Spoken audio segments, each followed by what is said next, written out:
And here we are. We are sitting today with Steve Muccini, Director of Global Sales Enablement. Steve, welcome. It's great to have you on the podcast. Thank you, Russ. Always good to speak with you. So I'd like to dive right in. Tell me a little bit about your journey through sales and marketing to your current role, because one of the things that always sticks out when I talk with you is you think of yourself more as a GTM architect than perhaps a trainer or any other specific role. So tell me a little bit about your journey. How'd you get to where you are? Yeah, I started in my undergrad is in marketing. So initially, that's where I wanted to be at the time. And when I was going through the VP of marketing, even the CMO, I don't think was used as a term quite so much in that point, but the VP of marketing was my goal. And so my undergrad was in marketing, and I was able soon after to get a company to help pay for my MBA, which was awesome. And I set out into that direction with a first stop in sales. So one of the first roles I had out of school was selling advertising space to Microsoft, Borland, Lotus, DBase, and some others at the time, some old school names you may not know or from before. And I would sell that it was a software development catalog. So the rush of the sale, the deal process from the beginning and prospecting, going through talking to the right people, getting approvals, waiting for the insertion order to come in, as we called it, is inherent, right? This is something I won't forget. It's a sense of excitement I think most salespeople have. So that's really the foundation of where I was. From there, I shifted the next, 10 plus years, 10, 15 years, I say, in squarely in marketing, right? So I was a product marketing manager at Dell back in the day. I think we had a slight overlap there at Dell. We did. We did. And back then, enablement was really, many cases, a function of the product marketing manager of the time, or the brand manager, whatever it might be. And a lot of times that's still the case today. It's like, talk to the analysts, talk to our customers, present to prospects, talk to the product team. And oh, by the way, train those salespeople when you're done and tell them how to sell this thing, So it's sort of a coupling on the end of it. In some cases, an afterthought, which is unfortunate because it became a function of marketing to just produce something like speeds and feeds or a sheet or a quick training session that really wasn't helping them sell very effectively. It was just kind of here's a bunch of stuff. You're enabled. Sort of I remember those days, Steve, because it was sort of check the box oftentimes in terms of training. Exactly right. And we'd produce a stack of content and say, well, I made all this content. They're just not looking at it. It's not my fault. That wasn't right. When I was in that role in that function on a product side, and I later went on and led demand generation for another company, it was the same kind of thing. I spent most of my time making sure that I had the partnership set between the sales team and myself, whether it's the inside, team, the BDRs, the field, globally, because that was critical. Because if they didn't buy it, if they didn't buy, for example, what marketing was saying was an MQL as one example, there wasn't follow-up. They didn't know what to do at that point. So what I found is in marketing, I was too far from the deal. I didn't really know what the deal. I knew a lot about the product. I just didn't know a lot about the deal and how it evolved. I would present to customers all the time. I still didn't know how the deal evolved. And so I really needed to get myself closer into, where they were so that I could, number one, kind of relate to them and then give them smart advice to say, okay, what marketing is doing here with this is critical because you should be citing this and, pointing to a conversation they had that I've recorded or something like that I could really give some guidance. So that kind of evolved. And I would say, and then there was a number of, marketing roles still, again, focused a lot on the sales enablement effort. In fact, the reason or the catalyst, I guess, that pulled me into a sales enablement dedicated function, which is kind of new, I don't know, 15 years or so, was in fact something that I did way back at Dell. And this was early 2000s, where I had an improv comedy team come in and talk to our inside sales team about storage area networks and, network attached storage, really exciting topics. But I set them up with some base core line stuff and some information. They did the rest with their comedy. It was remembered. In fact, this 15 years later, someone, reached out to me and remembered that session and said, I need somebody in enablement. We're starting this team up. And that was kind of the main reason that he thought of me. So that's been my approach, is to say, I really want to partner with the sales teams as much as I can. I can relate to where they are, knowing, with the marketing background, I can also do some sort of interpretation, if for lack of a better term, between the two. So that's where I kind of, and finally, I enjoy personally the enablement process of whether it's Mhm. onboarding new people or just talking them through something they didn't think of. These sales executives have as many years of experience as I do, closing lots of big deals, but sometimes you still get them go, oh, hey, that's good. I didn't, and to me, that's really the exciting part of enablement. So that's really where I've focused, in the last, 10 or 12 years of my career and where I want to continue. So it's been a journey. It's been fun. It's been a great journey. I love the way it brings together marketing, enablement, sales in the journey. But something you said earlier to me when you and I last talked was provocative. You said it's not enablement of the people, it's enablement of the process. And I'm hearing in your discussion of the journey very much, let's help the people succeed. So tell me a little bit about that enablement of the process statement, because that's super It's interesting. not to imply for sure that the people are not a critical aspect of this, because they are. But if you look at things like scalability, right? A sales process is far more scalable than people. People can be scalable. It's just a lot more complicated to do that. When you get the sales process right itself and you're enabling the process, getting rid of friction, removing roadblocks if you can, things that just don't make sense, you can kind of put that whole package together. So the coaching that you do, you're speaking the same language with them, because there's a framework that we've built in this process, whether it is something formalized like medic or medpic, or command of message, and I'm certified with as a T3 trainer for command of message. You've got a common language that you can share with them. So whether we have new people coming in on a regular basis that we need to ramp up quickly, or whether there's churn at all in the sales force and we're bringing new people in, it's not wasted, because you can say, look, this is the process, this is what we've got in place. Maybe it's not perfect, but this is what we have. And I think that's the starting point, because again, if you don't do that, coaching becomes random, for lack of a better term. You're just sort of looking at the one example of this deal and this AE and saying, let's figure this one out. Let me roll up my sleeves and start from scratch and see what I can do to lend some help here. So the process is more critical. So when I see sales enablement, and I think the term revenue enablement, that's obviously kind of started to come to that as well, lends more to the fact that it's a process. It's not sales people, it's sales process, or it's not it's not people, it's revenue. So that's all. And I think that it's more scalable. I think, again, you're talking the same language when you're coaching, and I think you can basically be a more effective ally working with the sales team when you have the process in mind, and you're both singing from the same hymnal, if you will. Makes great sense. It's really taking a systems thinking approach to it as rather than solving one individual problem, which makes great sense. I know that you were talking about coaching there. I know that you're very passionate about coaching and that you really, I think, in your heart of hearts, yes, you are a director of global sales enablement, but in your heart of hearts, I sometimes think of you more as a coach than anything else, Steve. And I know that you've got certain certifications and other elements that really qualify you as a coach. What certifications and experience do you have that kind of sets you apart that you found to be really useful in your work? Yeah, I think like a lot of sales and marketing people, we've all had multiple different sessions, training methodology, methodology sessions over the years. I know I've been through solution selling more than once over the past, 20 plus years. Most recently, I am T3 certified with force management command of message. And that has been a critical aspect in kind of getting the sales team just up to a point where, again, we're communicating the same way. And I like the framework that they use. I like the fact, and this is not an endorsement necessarily, but what I personally like compared to others with theirs is they help you to put the guidebook together. It isn't just to say, here's a blank page of templates to use, etc. Fill in your widgets here. It really is. We're going to take the key people in your company off what they're doing for almost a whole week, and we're going to get to the bottom of who are the personas, why do they buy from us, what are the key differentiators we can cite, what are comparative, what are unique differentiators, etc.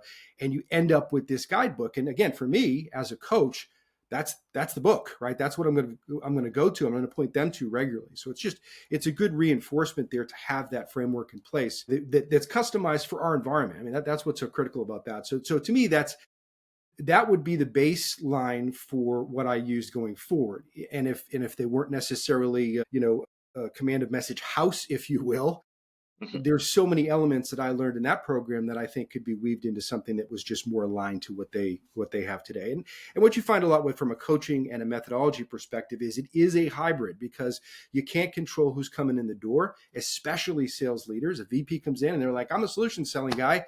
That's what we're doing, and okay, well, where are we going to go there? So what I do like about the coaching, what I do think is valuable in having a formal certification is the ability to pivot to what they need because the thread is the same. It's not the same. I don't mean to demote anyone over another, but essentially the thread of what they're all talking about is very similar. Identifying pain points, getting the discovery questions right, knowing your audience, all those things exist. And that's really what I want to lean on with that from a selling perspective. Now, to sort of back into like the medic, I'm also medic certified as well. That is a critical aspect, particularly in the early stages, of course, just qualifying the deal, making sure you're spending the right amount of time on the right deals and you can prioritize. And to me, it's just, I may use a little bit of a hybrid there too, where it's kind of just a checklist. It isn't necessarily the however many questions that they have out there, which they have a lot, which are great. It's a subset of that. That says in this environment, here are the critical things. Before you move this to the next stage in Salesforce, you got to have these things. Those are critical elements as well. And coaching, again, it goes hand in hand. But the critical part, I said it before, I'll say it again, having the same language makes a difference, whether it's a language that they all learn separately, like a third-party methodology, or a language we as a company have created for what our sales process looks like and what has to happen along the way. So Nice. With and it sounds like that command of message framework sounds like a key part of it is the key part of the value is the preparation of that because I've noticed it's very easy to assume that we all know who the personas are, what the value proposition is, and we may even all be 80% correct and aligned on that, but it sounds like that week of upfront work makes a big difference in taking that from 80% to close to 100% and therefore without, making it much yeah, sharper. yeah, without question, Russ, that's exactly right. And I think we all do this where we sort of give the benefit of the doubt to whomever is in place, whether it's a sales team or sales leadership or anyone else, to say, yeah, they know who the personas are. Of course they do. They've been doing this for a bunch of years. That's not always true. It's not always true. So really, it is good to cut through that. And one exercise I did, and this is kind of where AI kicks in, that I thought was beneficial, was we were selling to multiple different types of people. So their titles were not always CIO. Yeah, that's a decision maker Mhm. in this case, but two clicks below that, it's a whole array of titles that are almost made up by company. Director of connected internet devices for heavy machinery. That was like John Deere or somebody, right? So very specific titles. It was really hard to pinpoint who those people were. So what I did was I used 2 years worth of sale closed won deals essentially with the one person that you need to assign as the main person in Salesforce to an opportunity. It's just a requirement. Everyone knows it. And I went through that titles of all of the people over the last deals we've closed in the last couple of years. And essentially, it was a huge list. And I was like, wow, there's no diversity. So let me use AI. Let me cut that list down to a smaller. Let me analyze that further and further. And eventually came up with a set of keywords using all of the iterations of these crazy titles that were out there that we plugged into Zoom Info. And we were able to get a really clean search on exactly the people we wanted without having to eyeball everyone. Because before we're going through and like, do we have the right contacts in from the buying committee? And I literally was going through lists and being like, well, that looks like a good title, add. So it really helped significantly in terms of, nailing down who those personas are. But again, even if you don't have a command of message or something and aren't part of that formal process that they put you through, any company, any company should take the time, the effort, and put the commitment into creating something similar for everybody. They just need to, a guidebook. Makes great sense. And this drives to something else that I know about you, Steve. We initially got to know each other because we are both kind of technology nerds. We love new stuff. You and I both love video, plenty of other things. But also something I like is you've always had an approach to how do I make this actually matter to the business, right? So that the example you just gave of using AI to rationalize titles down to get a good search string is a great, really pragmatic example. What other ways are you using AI or other types of technology to change and improve your work right now? What's the new hotness you're playing with, Steve? The new hotness, of course, is AI, obviously for most people, but it isn't as simple as that because it can be a big time waster and effort waster if you just say, guys, go do things with AI, and you don't really give specific set direction.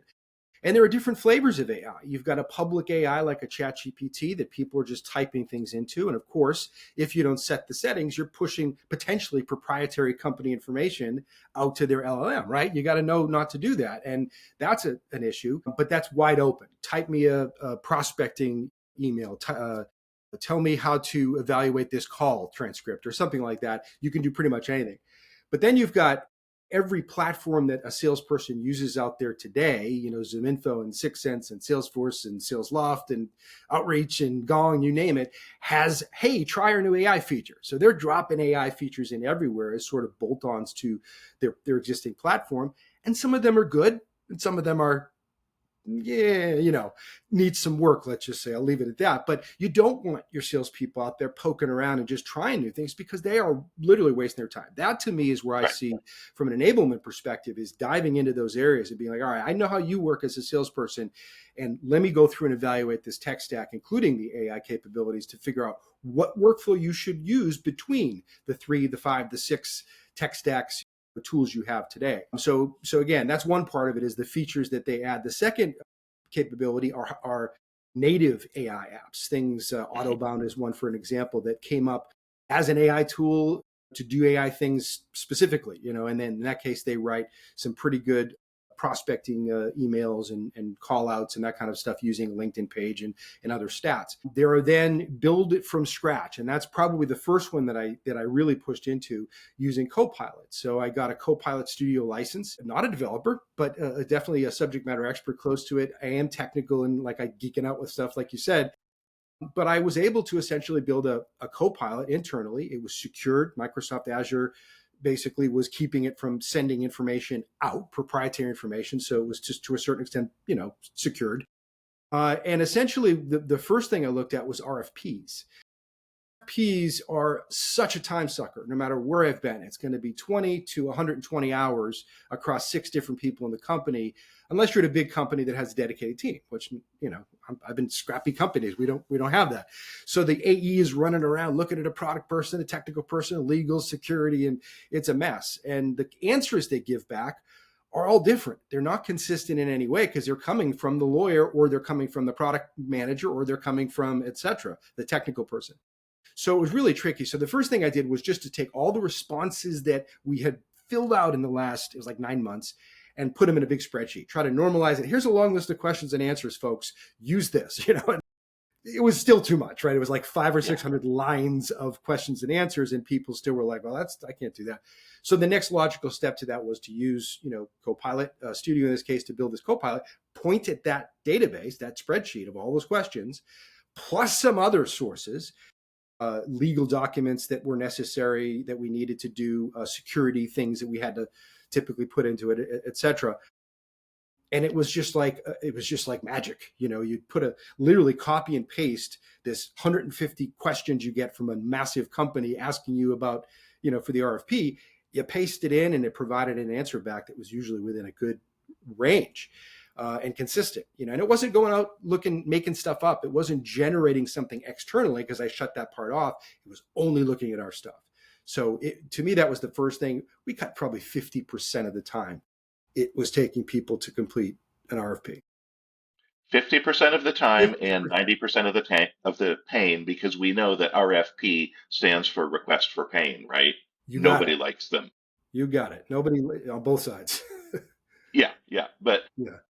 I really like this use case, Steve, because I think we've all heard the statement, I don't want generative AI to write poetry and songs for me. I want it to do the dishes so I can write poetry and songs or whatever it I might love that be. one. Yeah. And this is a great doing the dishes, doing a thing that a person actually doesn't want to do. I love that use case.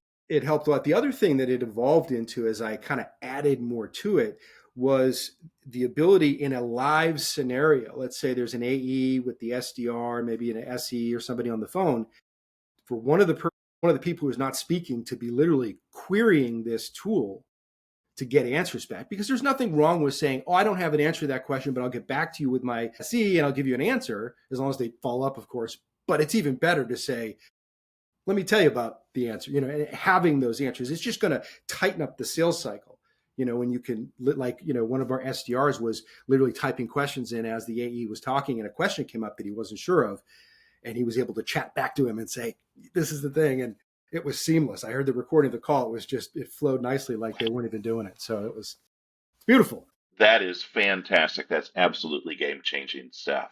It is.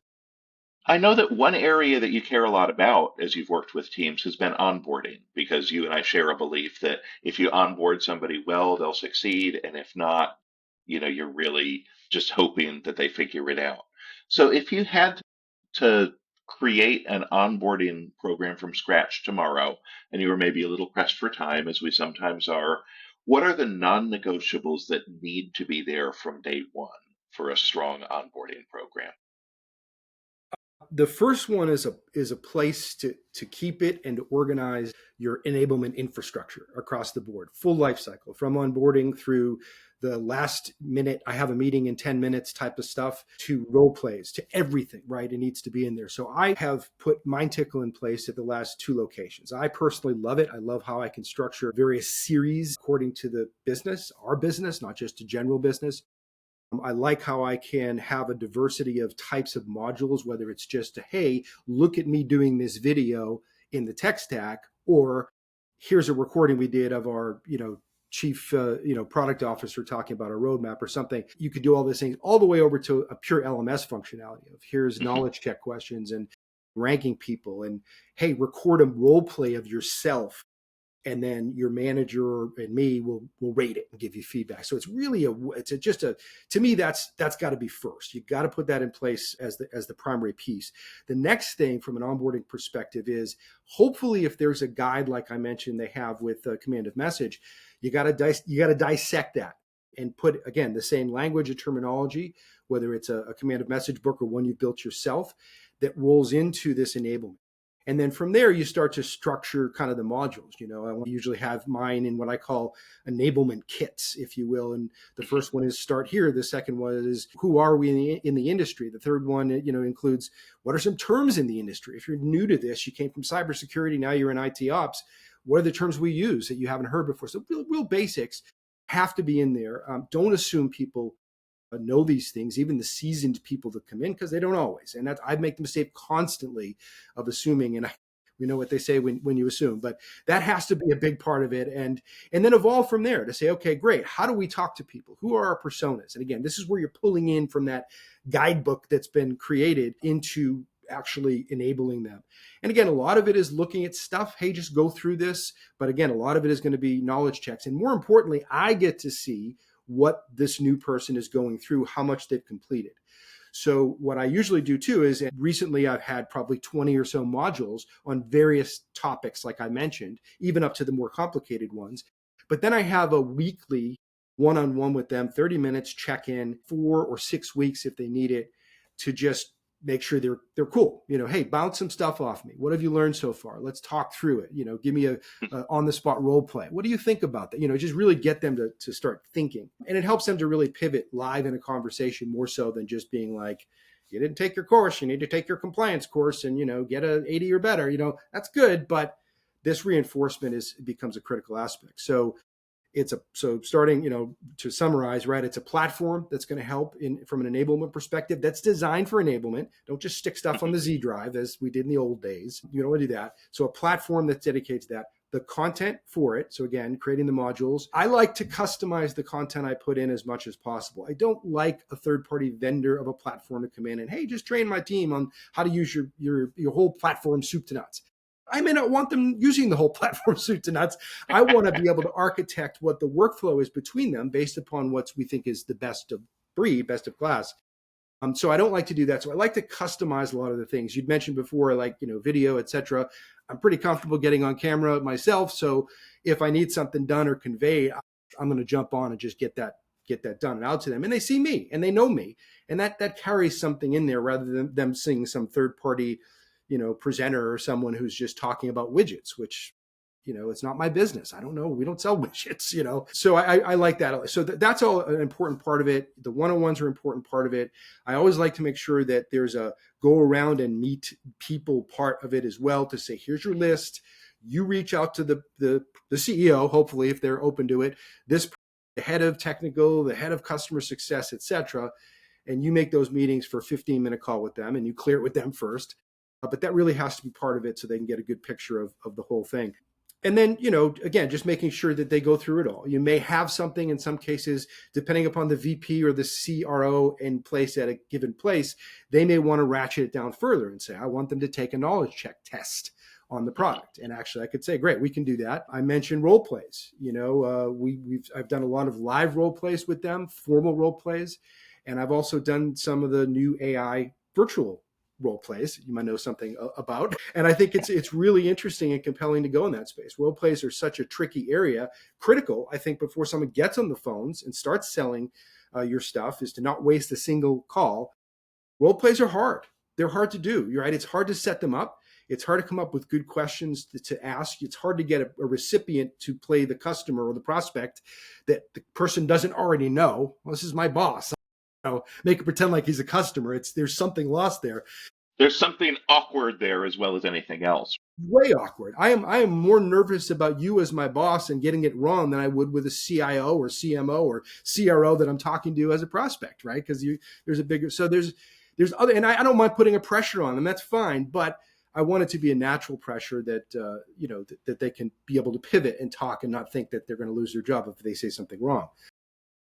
And that tends to send them into a spiral, and it makes it even worse. Like if they met, I've had AEs on the call with their boss and their boss's boss. And what I've tried to do, it doesn't really help, but I have them keep their video off. But of course, when they start talking, you know who they are. But I tried to sort of put different names there. But still, they knew who it was. And as soon as they messed up and they knew they messed up, they started just to spiral like, man, this is terrible. What am I going to do now? And they just couldn't recover. And, in a way that's telling. I have to say, in some cases, they got to be able to handle pressure like that. But still, role plays are a critical part of that. And I really see kind of the virtual and the AI stepping up quite a bit and helping to create like a workout, if nothing else. So I want to get people onboarded with role plays, but then at the beginning of every day, once a week, twice a week, your SDRs get on and they do a little sparring like they would with whatever, before they get on the phones. Yeah, a little sparring, a little practice to get ready, to get warmed up. It's a great practice. Yeah. And, I find what you find, the unrealism of human to human role play where my boss is pretending to be somebody else is not necessarily a healthy kind of pressure versus a very realistic simulation. You need people to sweat and work. It needs to be tough like any workout. Right. Exactly right. And it's hard to push people too. And, that's the thing also is that you find that those situations are very one or the other. So the person starts to either be a super hard ass, like, I'm not going to say anything. And, and that's one set of things, or they become too accommodating because the guy works for them and he wants to just not, pressure him too much or something. But either way, it's a tricky area. And I do think there's a space to fill, in what you guys are doing and others. Thank you. There's a through line of all this conversation, Steve, and it just reflects on who you are, that it's pretty much always about the people. Yes, the process matters, and we covered that. But what you talked about here, again, were insights into people and human behavior. So I love that you bring that lens to what you do, Steve, and it's been a great conversation. Would love to ask you one more question. If somebody is starting a career in sales enablement, and they're just stepping in, a fresh-faced newbie, what are the 2 or 3 things they should keep top of mind to succeed in that first role and build a strong career? That's a great question. I would say something that's motivated me over the years, which started back when I was a young, wet behind the ears, marketing person, was just to think about who's in the audience. And I've been through so many sessions that I didn't find particularly helpful, particularly interesting, useful, dog and pony show, whatever you might want to call it, that was considered enablement or training that, was sort of a check the box, like you said at the beginning, and not really anything that engaged with the reality of what's going on. So the first thing I would say is, sit in the audience and realize and that's what I do. I think when I present or when I do videos or I'm on stage or something at SCO, I want to not just, I would say I want to entertain them, but I want to at least keep them up and put my energy Yeah. into what they're doing, right? So that's one part of it too, which I try to convey. But the content that you have, again, make it specific to what they're doing, and they should learn about this. So if they're starting in a company, talk to the diversity of people, not just the salespeople, the sales leadership. You got to go talk to marketing. You got to talk to the product group, right? What do salespeople come to us every other day with? Stuff like that. You've got to get a broad, diverse look at it, and then listen in on some deal reviews. Ask, depending upon who does the deal reviews, get in on those. Know what the mechanics of the deal look like. What I found, and most valuable to me, is, and this kind of goes into what I said before about the process, is there are a lot of places between groups, maybe between sales and marketing. There's a lot because there's often a rift there, but even between product and other groups, there's things that fall on the floor, if you will. And maybe there's finger pointing. Oh, no, that's them. No, that's a. As an enablement person, if you can kind of step back, get into the deal to know that what it looks like in the weeds, but also step back and say, wait a minute here, there's a gap here. We don't have the right, contacts to even start to reach out to these suspects that we want to turn into qualified leads. That's a problem. And one person pointed to the other person. And as an enablement person, looking at it from that perspective, you could see those things and be like, wait a minute, let's get this and take. So know the process inside and out, but then step back and kind of see it from a higher perspective. Even things like the flow, like when does a demo happen? There should be set periods of time to say demo happens here. This is what's covered in the demo. Demo is not a tutorial. The demo is part of the sales process, those types of things. And again, from looking at it sort of from the outside, a little bit back, but still close enough to know what's going on, you get a better perspective on what's maybe missing or where the things can be greased. Right? Where is there friction? Where are there things happening here that you're like that no one's going to look at because it's sort of between the groups. So to me, it would be full immersion. Get in there and do that. So again, understand the audience that you're talking to. Make it something that's compelling and interesting and useful for them. And to do that, you really need to sort of fully immerse yourself in your business and learn what it is from all perspectives. I guess that's probably it. That's it. I mean, it's what I'm hearing you say is dive in, know the process, understand the deal mechanics, but then the crucial thing is being able to back off and take that view and go, where are the problems? Where can I help? Basically. Exactly right. And again, that is a place that a lot of places aren't looked at. And it's funny with enablement just in general and how it's been moving quite a bit too. Marketing, I've been in places where it was in marketing, moved to sales, then back to marketing, but and then rev ops, and then where does it fit, right? So it is good to kind of be that neutral party, I guess, if you will, as an enablement group. So yeah. Super good stuff. Steve, thank you for taking time to chat today. This has been a great conversation. Again, Steve Muccini, Global Director of Sales Enablement. Steve, thank you for joining us and have an awesome day. Thanks, Russ. You as well.